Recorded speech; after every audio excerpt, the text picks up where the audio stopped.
আসসালামু আলাইকুম রহমতুল্লাহ বরকাতু। সমসাময়িক কিছু বিষয় নিয়ে আপনাদের মাঝে অনেক দিন পরে ভিডিও নিয়ে হাজির হলাম। তো আজকের টপিকটা হলো যে ট্রেন্ডিং মানে দুইজন আলেম ধর্ষণ করেছেন এমন একটা অভিযোগ নিয়ে মামলা হয়েছে, জেল হয়েছে।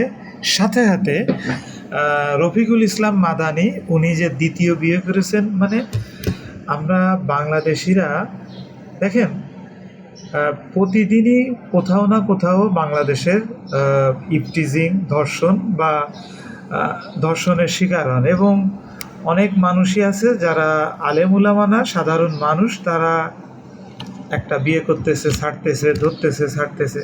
কিন্তু একটা জিনিস হলো দেখেন, এটা স্বাভাবিক, এটা মানে আল্লাহ প্রদত্ত একটা অ্যালগরিদম বা ফিতরাতগত বিষয় যে সাদা একটা জামাতে যদি সামান্য পরিমাণে কাদা লাগে তাহলে কিন্তু ওই কাদাটা দূরের থেকে বেশি দেখা যায়, কিন্তু যেই কাপড়ে আগের থেকেই ময়লা আছে বা অন্য কালারের, সেই ময়লাটা মানুষের চোখে পড়ে না। কিন্তু একটা জিনিস দেখেন, এই যে দুইটা বিষয় নিয়ে মার্কেটে ট্রেন্ডিং হাইপ তুলতেছে, আমি যখন থেকে রাজনীতি বা সমসাময়িকগুলো বিষয় নিয়ে যখন বোঝা শিখছি, তাতে এটা বুঝি যে আমাদের দেশে কোনো কিছু একটা হতে গেলে তার পিছনে একটা নতুন কোনো একটা ইস্যু তৈরি করা হয়। আমি জানি না এটা ইস্যু কিনা, এটা আল্লাহই ভালো জানে। এবং ওই যে ঘটনার সাথে যারা সম্পৃক্ত, যারা বিষয় আছে, এখন আসলে মূল ওই অন্যদিকে চলে আসছে, মূল বিষয়টাতে আসি। আসলে দেখেন, আল্লাহ সুবহানাহু ওয়া তাআলা কে শয়তান চ্যালেঞ্জ করেছে যে মানুষকে যেভাবে হোক সে জাহান্নামে নিয়ে যাবে। তা ইসলাম যে ক্ষতিগ্রস্ত হোক, ধ্বংস হোক, এটা তার একটা প্রক্রিয়া। আর শয়তানকে কেউ দেখে নাই, শয়তান মানুষকে অসহসা দেয়। এই অসহসা দেওয়ার পরে, অসহসাটা কি, মানে ধরেন যে কুমন্ত্রণা, ধরেন যে আমি একটা ভালো কাজ করতে যাচ্ছি, কিন্তু আমার মনের ভিতরে নফস ওয়াসওয়াসা দিছে, আরে ও কি জন্য করতে হবে, দরকারটা কি।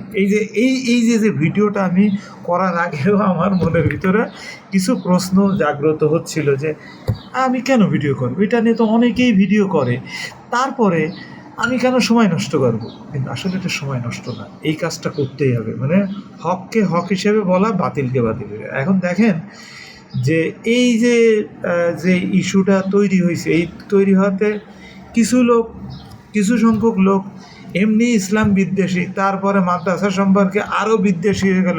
ইসলামের একটা ব্যাপক ক্ষতি হলো না। আর মিডিয়ার ভাইরা যারা আমার ভিডিওটা দেখবেন, যারা আমি তো আসলে আমার সক্ষমতা তো আর আপনাদের মতো অত না, তবে আল্লাহ চাইলে আমার এই ভিডিও পুরা পৃথিবীব্যাপী বাংলা ভাষাভাষী মানুষের কাছে আল্লাহ সুবহানাহু ওয়া তাআলা পৌঁছায় দিতে পারে। আপনারা মিডিয়ার মানে ফটো কাট বা এমনভাবে নিউজ করেন যে মানে অপরাধ না করলেও সে অপরাধী হয়। এই জন্য যে কোনো নিউজ আমরা যারা সোশ্যাল মিডিয়াতে শেয়ার করি, একটু বুঝে শুনে শেয়ার করি। এটা গেল। দ্বিতীয় নাম্বার হলো, আমরা ধরেন যে কারোর সাথে শত্রুতা বশত কাউকে ফাঁসানোর জন্য চেষ্টা করি, এগুলা করেন না। এগুলো করলে কী হবে জানেন, আপনি সাময়িক দৃষ্টিকোণ থেকে দেখবেন যে আপনি যার ক্ষতি করতেছেন তার সাময়িক ক্ষতি হবে, কিন্তু এখানে একটা হাদিস মনে পড়ে গেল, সেটা আপনাদেরকে বলি। সেটা হলো রাসূল সাল্লাল্লাহু আলাইহি ওয়াসাল্লাম বলছেন, এই হাদিসটা আপনারা অনেকেই জেনে থাকবেন, না জেনে থাকলে আপনারা অনলাইনে সার্চ দিয়ে থাকবেন। সেটা হলো যে আল্লাহ সুবহানাহু ওয়া তাআলা 3 ব্যক্তির দোয়া করে, তার ভিতরে একজন ব্যক্তি হলো মজলুম। ওই যে ধরেন যে যেই দুইজন আলেমকে অভিযোগ করা হলো, একজনকে পুলিশে গ্রেপ্তার করা হলো, ডিএনএ টেস্ট করার পরে পরবর্তীতে প্রমাণ হলো, হ্যাঁ, তবে আলহামদুলিল্লাহ কিছু ইনফ্লুয়েন্সার, কিছু ভালো মানুষ যারা তাদের পক্ষে, আমার মতো তাদের পক্ষে ভিডিও করতেছে, আলহামদুলিল্লাহ ভালো। তো মজলুমের দোয়া কিন্তু আল্লাহ কবুল করে, যেভাবে কবুল করে ফেরাউনকে আল্লাহ জাহান্নামে পাঠাইছেন, হাসিনাকে বাংলাদেশ থেকে বিদায় করে দিয়েছেন।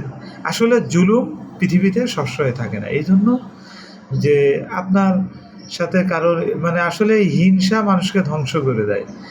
যে একজন একটা ভালো কিছু করতেছে বা একটা মাদ্রাসায় সে অনেক উপরে উঠে যাচ্ছে, আপনার হিংসা করার তো কিছু নাই। আপনি হিংসা করলেই কি না করলেই কি, আল্লাহ যাকে সম্মান দিবেন পৃথিবীর কোনো শক্তি নাই এই সম্মান তার থেকে কেড়ে নেবে, এবং আল্লাহ যাকে অপমানিত করবে পৃথিবীর কোনো শক্তি নাই তাকে ওই অপমান থেকে বাঁচানোর। তো যেহেতু এই তাকদীর, হায়াত মৌত, হাসর মিজান, এগুলো তো আমরা বিশ্বাস করি না, আর তকদির তো অবশ্যই বিশ্বাস করি। এখন এই তকদিরের ভালো মন্দ এগুলো তো আল্লাহর হাতে, সব কিছু তো আর আমরা জানতে পারি না। তাই যদি জানতে পারতো শেখ হাসিনা, তাহলে তো সে পালাতো না, সে আরও কঠোর পরিস্থিতি, আরও অনেক কিছু করে সে আরও কিছুদিন ক্ষমতায় থাকতো। কিন্তু মানে আমাদের নাটাই তো আল্লাহর হাতে। মানে নাটাইটা কি জানেন, মানে ধরেন যে আমাদের জীবন মৃত্যুর যে ফয়সালা, যে তকদিরে যে বিষয়গুলো আল্লাহ সুবহানাহু ওয়া তাআলা 50,000 বছর আগে তৈরি করে রেখেছেন, আমরা এর বাইরে যেতে হবে। হ্যাঁ, আসলে অনেকগুলো বিষয় বলে ফেললাম। আপনারা যদি এগুলো শোনেন, কাজে লাগান, আশা করি যে আপনাদের কাজে লাগবে। তো যেই কথা আসলে বলতেছিলাম যে এইভাবে মানে ধরেন যে আপনারা যদি এইভাবে ইসলামের যদি ক্ষতি করেন, যারা এই কাজগুলো সরাসরি সম্পৃক্তভাবে করতেছেন তাদেরকে আমি সতর্ক করে দিচ্ছি, সতর্ক করে দিচ্ছি। সাথে সাথে আমার এই ভিডিও এই পর্যন্ত যারা দেখে ফেলেছেন তাদেরকেও আমি বলতেছি, দেখেন, অন্যায় জুলুম এগুলো করে আপনি দুনিয়াতে হয়তো পার পেয়ে যাবেন, কিন্তু আমি যেটা বিশ্বাস করি এবং আল্লাহর ফয়সালা যেটা, যে যেটা করবে তার ফল আল্লাহ দুনিয়ায়ও দেবেন, আখেরাতেও দেবেন। তার বড় প্রমাণ সূরা বাকারার লাস্টের আয়াতগুলো একটু পড়ে দেখবেন যে আল্লাহ কাউকে তার অতিরিক্ত বোঝা চাপায় দেন না। তো এই জন্য এইগুলো করেন না। এবং হ্যাঁ, ধরেন যে কোনো একটা বিষয়ে আপনার সন্দেহ হয়েছে, আসলে এটাও একটা বাস্তব কথা। ধরেন যে যে মেয়েটা প্রেগনেন্ট হয়েছে তারও তো মান সম্মানের ব্যাপার। শুধু ওয়ান সাইড কথা বললে হবে না, টু সাইড বুঝতে হবে। তো যে তার সাথে ওই সর্বনাশ করেছে আরেকজনের ব্যাপার, এটা যদি আমার সন্তান হতো বা আমার স্ত্রী বা আমার বোন হতো, তাহলে আমারও মাথায় রক্ত উঠে যেত। তখন যখন মানুষের মাথায় রক্ত উঠে যায় বা মানুষ অতিরিক্ত রাগে রাগান্বিত হয়ে যায়, তখন হিতাহিত জ্ঞান কারো কারো কন্ট্রোলে রাখতে পারে, কারো কারো রাখে না। তখন বিভিন্ন মানুষ বিভিন্ন কথা বলে, এই কথা বলার ফলে ওই মানুষটা যে রাগান্বিত হলো সেইটা বিশ্বাস করে, সেই কাজটাই পরিণত করে। কিন্তু আসলে আমাদের কনসিয়াসলি থেকে আসলে জিনিসটা কি যাচাই বাছাই করা। তবে হ্যাঁ, এই ইস্যুটা মানে এই সমাজে উঠে ট্রেন্ডিং বিষয় হওয়াতে একটা বিষয় যে হয়েছে যে আমাদের আলেম সমাজ আল্লাহকে ভয় করে, আখেরাতকে বিশ্বাস করে, জান্নাত জাহান্নামকে বিশ্বাস করে, যার কারণে এই ধরনের অপকর্ম এইগুলো তারা করতে পারে না। আর একটা জিনিস হলো কি, আপনি যখন সত্যের পথে থাকবে, বাতিল আপনাকে চারিপাশে ঘিরে ধরবে। এই জন্য হতাশ হওয়ার বা বিব্রত হওয়ার কিছুই নাই। ধৈর্য, যে দুইজন আলেম ধৈর্য ধরে রেখেছিলেন। এরপরে আর একটা বিষয় চলে আসলো। আসলে আমি এলোমেলো অগুছালো অনেকগুলো কথা বলে ফেলতেছি। রফিকুল ইসলাম মাদানী সাহেব, উনি দ্বিতীয় বিয়ে করতেই পারে, এটা তো বৈধ। আল্লাহ তো কোরআনেই বলছেন 2-2-4-4। এটা আপনারা সূরা মানে কোন সূরায় আছে আপনারা নিজেরা বের করে আমাকে কমেন্টে দিবেন। তো এই জন্য হ্যাঁ, এই কথাও বলা হয়েছে যে 2-2-4-4। তবে তুমি যদি ইনসাফ না করতে পারো তাহলে একটা। এখন কে ইনসাফ করতে পারবে কি পারবে না এটা তো সেই ভালো জানে, এবং তার ফ্যামিলির যারা সদস্য আছে তারা, এটা কোনো বিষয় না। এই জন্য আসলে আপনারা মানে এইভাবে বিভ্রান্তকর তথ্য বা এমন কিছু প্রোপাগান্ডা, এমন কিছু মানে গুজব ছড়াবেন না যার মাধ্যমে ইসলামের ক্ষতি হবে। আর ইসলামের ক্ষতি হলে আলটিমেটলি আমাদেরই ক্ষতি হবে, আর এই ক্ষতির কারণে আমাদের দেশ এবং জাতি অনেক পিছিয়ে পড়তেছে। দেখেন,